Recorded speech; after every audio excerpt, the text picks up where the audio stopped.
Accrochez-vous, nous allons parler d'argent, plus précisément de monnaie électronique. Comprenez donc que je sois passionné. On parle là de nouvelles technologies et de monnaie. Et on sait tous que l'argent, c'est passionnant. Mais je fais du droit et je sais que nous, les juristes, avons la mauvaise réputation d'être ennuyeux et compliqués. Et malheureusement, nous ne faisons rien pour changer cela.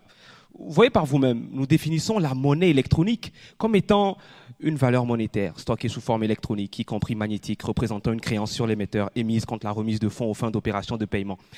Bon, je vais m'arrêter là de peur de vous endormir. Alors qu'en termes simples, la monnaie électronique, comme je la conçois dans ma thèse, est toute monnaie, différente des espèces qui s'utilisent par voie électronique. Et pour l'étudier, j'aurai à faire une analyse en trois approches.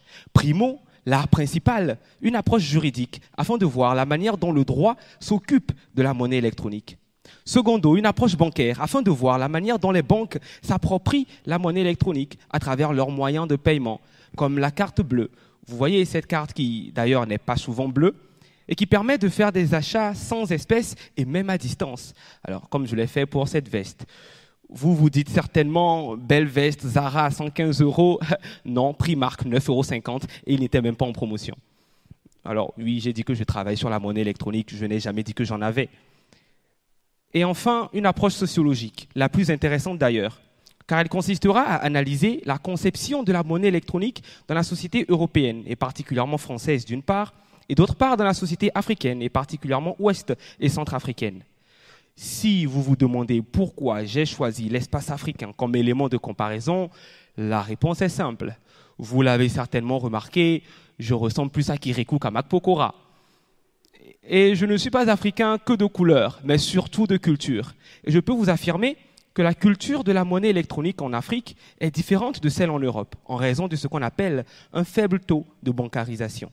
C'est-à-dire que peu de personnes utilisent un compte bancaire et encore moins une carte bleue. Mais attention, cela ne signifie en rien que l'espace africain est étranger à la monnaie électronique. Bien au contraire. C'est juste qu'au lieu d'être principalement utilisée sur un compte bancaire, la monnaie électronique y est généralement stockée sur un numéro de téléphone. Une monnaie électronique sans compte bancaire. De quoi titiller nos amis les banquiers.